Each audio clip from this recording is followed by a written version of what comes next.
Welcome back to the facts and curious. आप में से लगभग सभी लोगों ने बरम्यूडा ट्रायंगल का नाम तो जरूर सुना होगा और ये भी सुना होगा कि बरम्यूडा ट्रायंगल के ऊपर से कोई भी एरोप्लेन या जहाज गुजरता है तो वो डूब जाता है या फिर गायब हो जाता है। इस जगह को लेकर लोगों ने अलग अलग थ्योरीज बनाई हुई है। कोई कहता है कि यहाँ पर एलियंस का कब्जा है, कोई कहता है अटलांटिस का शहर यहीं पर डूबा था, और भी कई ऐसी चीजें हैं। लेकिन आज हम इस वीडियो में देखने वाले हैं कि क्या सही है और क्या गलत है, और साथ में दुनिया के एकमात्र ऐसे अकेले आदमी से मिलेंगे जो बरम्यूडा ट्रायंगल से जिंदा बचकर आया है। तो चलिए करते हैं इस धमाकेदार वीडियो को स्टार्ट। लेकिन उससे पहले आपसे एक छोटी सी रिक्वेस्ट है, अगर आप चैनल पर फर्स्ट टाइम आए हैं तो press the subscribe button and subscribe this channel. Bermuda triangle में कई रहस्यमयी घटनाएं घट चुकी हैं। अगर हम बात करें तो यूएसए का एक बड़ा सा जहाज जो कि तकरीबन 101 साल पहले बरम्यूडा ट्रायंगल के अंदर गायब हुआ था। ये जहाज बहुत ही बड़ा था और इसके अंदर 11,000 किलो कोयला और करीब 300 पैसेंजर बैठकर जा रहे थे। जब ये बरम्यूडा ट्रायंगल के ऊपर से ट्रेवल कर रहा था, उसी दौरान ये रहस्यमयी तरीके से गायब हो गया। इसके गायब होने के बाद कई सर्च ऑपरेशन चलाए गए, लेकिन इसका मलबा तक नहीं मिला। 1918 में जब ये शिप बरम्यूडा ट्रायंगल में गायब हुआ, तब वर्ल्ड वॉर फर्स्ट भी चल रहा था। तो ये आरोप लगाए गए कि ये जर्मनी की कोई साजिश है। लेकिन जर्मनी ने इस बात से साफ इनकार कर दिया। उसने कहा इसमें हमारा कोई हाथ नहीं है। एक थ्योरी ये निकल कर आई कि कई लोगों ने बताया कि ये जो जहाज था ये ओवरलोडेड था, जिसकी वजह से ये डूबा होगा। अगर हम मान लेते हैं कि ये दोनों ही थ्योरी सही है, तो फिर बरम्यूडा ट्रायंगल को इतना ज्यादा रहस्यमयी क्यों माना जाता है, ये हमारी दूसरी स्टोरी में क्लियर होगा। किस्सा है सन 1945 का, जब अमेरिका के 5 पायलट अपने लड़ाकू विमान लेकर नॉर्मल अपनी प्रैक्टिस के लिए निकले हुए थे। उसी दौरान ये लोग बरम्यूडा ट्रायंगल के ऊपर से भी गुजरे। तब ये फ्लाइट 19 गायब हो गई। रेडियो स्टेशन से भी इनका संपर्क टूट चुका था। तभी अमेरिकन एयरफोर्स ने सोचा कि एक रेस्क्यू प्लेन भेजते हैं जो उन्हें ढूंढ के लाएगा। 13 लोग सवार होकर उस प्लेन में गए, लेकिन वो प्लेन भी गायब हो गया। सारे ही लोग बहुत ही ज्यादा परेशान थे और इन 6 प्लेन्स को ढूंढने के लिए बहुत सारे सर्च अभियान भी चलाए गए, लेकिन कहीं भी कोई सफलता दिखाई नहीं दे रही थी। कई बार यह भी हुआ कि समंदर से मलबा मिला, लेकिन वो इन 6 में से किसी भी प्लेन के साथ मैच नहीं खाता था। इन सारी फ्लाइट्स का आज तक कोई पता नहीं चल पाया है और ये दुनिया की सबसे बड़े रहस्यों में से एक रहस्य बनकर रह गया है। इसके बाद तो कई थ्योरी बनने लगी, जिसमें कई ने इसे भूतिया बताया, कई ने एलियंस, और कई और थ्योरी भी सामने आई।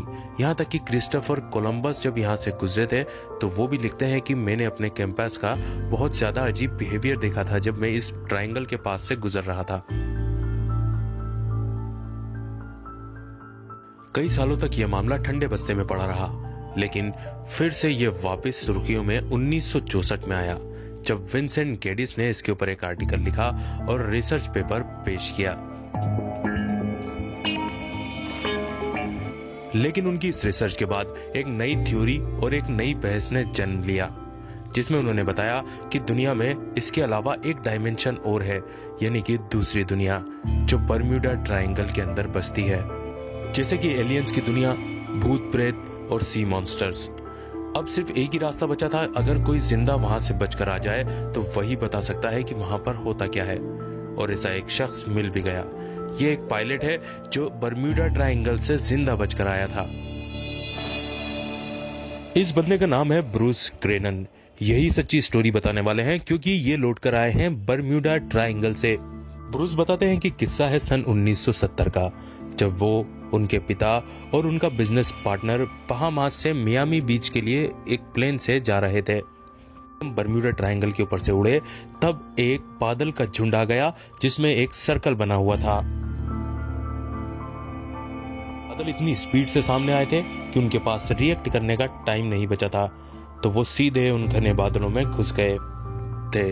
बीच बीच में बिजलियां कड़क रही थी, रोशनी बहुत ही ज्यादा तेज थी। उन्हें समझ नहीं आ रहा था कि प्लेन को किस दिशा में उड़ाना चाहिए, और प्लेन साथ में बहुत ज्यादा हिल भी रहा था। वो बताते हैं ऐसा लग रहा था मानो हम किसी और ही दुनिया में आ गए हों। वो बताते हैं कि एक काले बादलों की गुफा जैसी हमें नजर आई।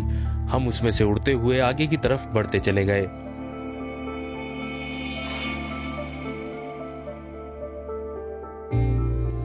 लेकिन कहानी यही खत्म नहीं होती।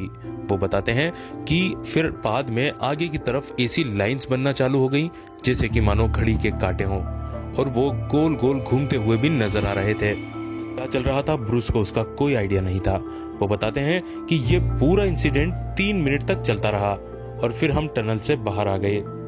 वो बताते हैं कि जैसे ही हम उस बादलों की टनल से बाहर आए तो बाहर हमें नीला आसमान नहीं नजर आया, बल्कि चारों तरफ फोग यानी कि धुआं ही धुआं हमें नजर आ रहा था। समझ नहीं आ रहा था कि आसमान कहाँ है और समंदर कहाँ है। कि प्लेन में लगे सारे ही दिशा सूचक यंत्र यानी कि कंपास बहुत तेजी से घूम रहे थे और उस पर किसी का कोई नियंत्रण नहीं बचा था। थोड़ी देर तक वो बिल्कुल दुनिया से कट चुके थे। किसी से कोई रेडियो पर उनका संपर्क नहीं हो पा रहा था। लेकिन थोड़ी देर बाद उनकी किस्मत अच्छी थी कि एक रेडियो स्टेशन से उनका संपर्क हुआ। उन्होंने उनसे रिक्वेस्ट की कि हमें रास्ता बताइए, हमें किधर जाना चाहिए। तब उन्होंने ये बताया कि रडार आपका प्लेन ही डिटेक्ट नहीं कर पा रहा है। आसमान का धुआं कम हुआ तब जाके रडार पर प्लेन दिखने लगा। वो बताते हैं कि जैसे ही सामने का धुआं कम हुआ तब जाके प्लेन रडार पर दिखने लगा, और वो हैरत में थे कि जिस स्पीड से वो बाहर आए उस स्पीड में नॉर्मल प्लेन तो इतना सफर नहीं कर सकता था। यानी कि अगर कोई प्लेन 1 घंटे में 100 किलोमीटर चलता है तो इन्होंने 200 किलोमीटर कवर किया था। जस्ट फॉर एग्जाम्पल, एक्चुअल में उन्होंने 3 मिनट में 150 किलोमीटर का डिस्टेंस कवर किया था। यानी कि उनकी स्पीड हो गई 3000 किलोमीटर प्रति घंटा, जो कि इम्पॉसिबल है। ये स्पीड दुनिया के सबसे तेज फाइटर प्लेन से भी ज्यादा थी। आखिरकार सारी बाधाओं को पार करते हुए ये लोग सक्सेसफुल तरीके से जमीन पर लैंड हो गए। लेकिन पायलट अभी भी हैरान था। उसने अपना फ्यूल टैंक चेक किया तो पता चला कि जितना पेट्रोल जलना चाहिए था उससे आधा ही पेट्रोल जला है। ये बहुत ज्यादा आश्चर्यचकित कर देने वाला फैक्ट था।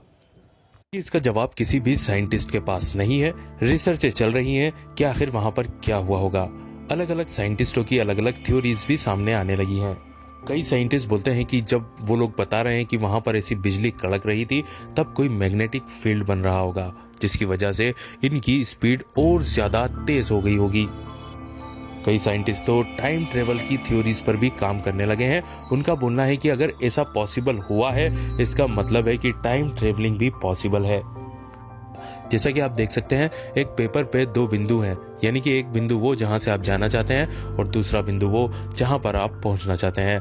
तो अगर इसको दोनों को पकड़कर मिला दिया जाए तो आप सोचिए कितनी जल्दी वहां पर पहुंच जाएंगे।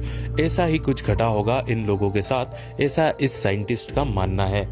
लाख कितने ही लोग अपने ओपिनियंस दे दें, लेकिन ठोस सबूत और ठोस कंसेप्ट आज तक किसी का भी क्लियर नहीं है बर्म्यूडा ट्रायंगल को लेकर। अब भी इसके ऊपर रिसर्चर रिसर्च कर रहे हैं और ये पता लगाने की कोशिश कर रहे हैं कि आखिर इन लोगों के साथ ऐसा क्यों हुआ और आखिर ये बच कैसे गए। ये भी एक सबसे बड़े बहस का सवाल है। तो इसी के साथ हमारा वीडियो भी यहीं खत्म होता है। आई होप आपको वीडियो जरूर पसंद आया होगा। अगर वीडियो पसंद आया हो तो वीडियो को लाइक करें और अपने सारे ही सोशल नेटवर्क्स पर शेयर भी करें।